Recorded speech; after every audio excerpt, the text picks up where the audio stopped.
Halo semuanya, perkenalkan nama saya Harnasaya Nanto.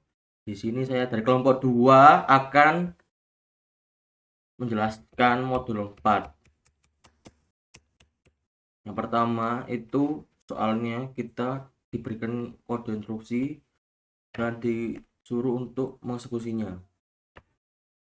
Kodenya itu ada move 1 pada register 1, lalu ada move 2 pada register 2, lalu ada kode instruksi add pada register 1 menuju ke register 2.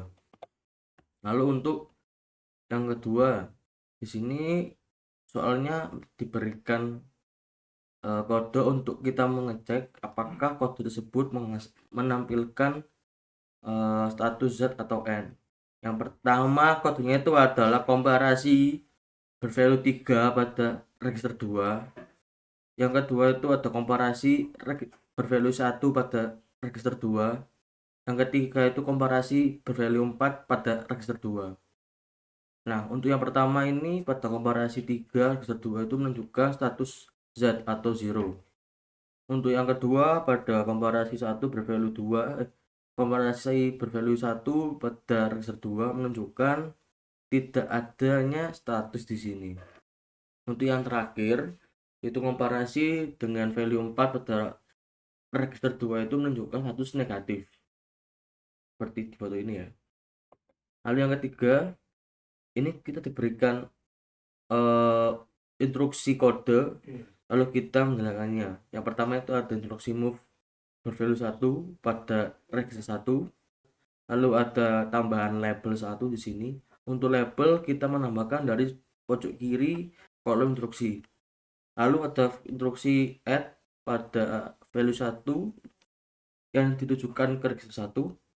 Lalu ada instruksi komparasi bervalue 3 untuk register 1, dan yang terakhir itu ada eh, instruksi JLT pada value label 1.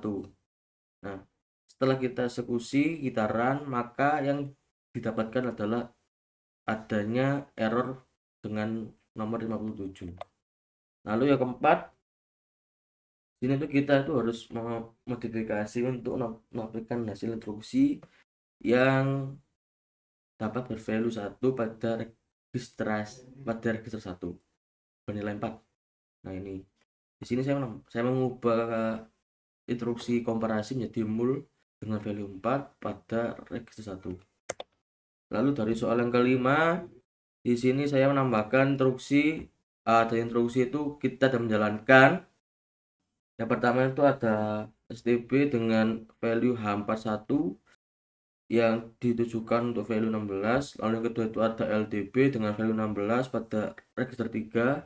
Yang keempat itu ada instruksi add dengan bervalue 1 yang ditujukan untuk register 3. Yang keempat itu ada instruksi STB dengan register 3 sebagai source-nya dan value 17 sebagai destinasinya. Di sini tuh kode hampir 1 ini merupakan sebuah pemahaman awal mengenai bilangan hexadesimal. Lalu ini semua adalah instruksinya yang telah saya screenshot dari LDB, terus ada add, ada STB. Lalu ini tuh ada kolom data view. Nah, di sini tuh harusnya setelah kita menjalankan instruksinya itu harusnya tuh ada dua data di sini tuh A, B. Nah, berhubung karena saya salah screenshot jadi cuma ada A aja. Lalu juga kita tuh di soal disuruh menambahkan dua data dari kolom B2 dan B3 untuk meneruskan kolom B1, B0 dan B1. Dan ini tuh kode instruksi yang saya tambahkan untuk menampilkan kode selanjutnya. Yang seterusnya itu adalah ABCD. Lalu soal ke-6, di sini itu saya soalnya tuh memberikan instruksi kembali, yaitu adanya instruksi label 2, nambahkan label 2. Lalu ada move dengan value 16 yang memiliki destinasi tujuan untuk ke register 3.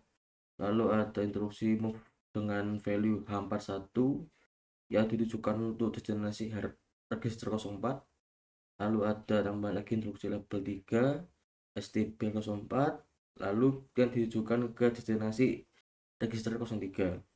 Lalu ada instruksi add bervalue 1 ke register 3 dan lain-lainnya. Di sini untuk penambahan label tetap masih di bawah pojok kiri kolom instruksi, dan ini juga semua bukti screenshotan saya dari semua instruksi ini. Dan apabila jika kode ini dieksekusi, maka semua tadi yang kita telah lihat di soal kelima yang hanya sampai D saja, maka di soal nomor 6 ini kita mendapatkan data yang sampai ke kolom sampai ke data N, yang bermula hanya sampai AB lalu CD lalu sampai ke N. Nah, setelah itu dapat kita lihat juga maka dari kolom 16 yang B0 sampai B7 sampai ke kolom 24 sampai ke kolom B5 dan 4. Nah, maka dari itu juga dari soal 6 ini disuruh kita sebagai mahasiswa menjelaskan mengenai pentingnya simbol add pada destinasi R03 di instruksi STB. Nah, di sini tuh saya jelaskan bahwa add itu memiliki sebuah peranan penting sebagai model pengalamatan secara tidak langsung yang memiliki nilai value pada register 03 yang diberlakukan sebagai alamat memori dan operasi memori sebenarnya terjadi pada alamat tersebut. Nah, maka dari itu instruksi 1 byte pada register 4 yang didestinasikan ke register 3 merupakan sebuah instruksi yang menyimpan nilai dalam register 04 pada alamat memori yang ditentukan oleh register 3. Maka dari itu, hal ini memungkinkan pengalamatan dinamis berdasarkan nilai yang disimpan dalam register lebih teruju. Terus di sini kita dapat melihat adanya soal ketujuh itu suruh menambahkan beberapa program yang nanti kita eksekusi maka menghasilkan program view di bagian kolom RAM. Itu beberapa adanya instruksi seperti ini. Nah, instruksi MSF sendiri itu yang dianjurkan yang kita ikuti pada modul itu merupakan sebuah instruksi yang menyimpan keadaan register pada stack pada kolom RAM stack ini. Lalu sebelum kita memanggil subroutine setelah jalankan tumpukan program berisi status register yang disimpan. Lalu pada nomor 8 soal terakhir, di sini kita disuruh untuk memodifikasi program, dan di sini saya menambahkan program beberapa yaitu ada MSF, ada POP, ada call, sama beberapa lagi yang diantaranya itu ada di bawah ini. Lalu setelah kita eksekusi semuanya, maka kita dapat menghasilkan tambah seperti ini. Sebentar, kita ubah dulu ke CPU simulator. Nah, dari ini semua kita lihat ya bahwa dari nilai value-nya itu yang bermula hanya 1 itu bernilai 1, sekarang udah 4, terus 3, 28, terus 7, dan terus 53. Lalu juga di program start dari tadi tambahan instruksi MSF, maka dapat kita lihat dari sini. Lalu juga ada di data memori ya, tadi dari tambahan program instruksi yang dapat berpengaruh ke datanya tadi itu. Sekian, terima kasih.